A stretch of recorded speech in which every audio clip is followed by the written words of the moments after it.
All right, basically got it cleaned up. So gonna do a little minor touch up with the brass brush, wipe it down with acetone, and then I'll probably double check the inside, make sure I didn't get any shavings in there, of course, but then wipe it down with acetone on the outside, the gasket surface.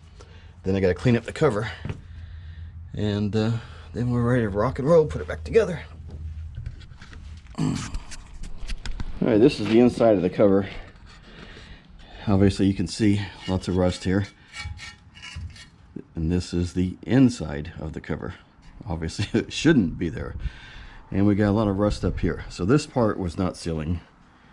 We got a lot of rust on the exterior portions of the cover mating surface, and you can see where the rust stops, just almost to the inside, except for up here it's all the way through. And I think,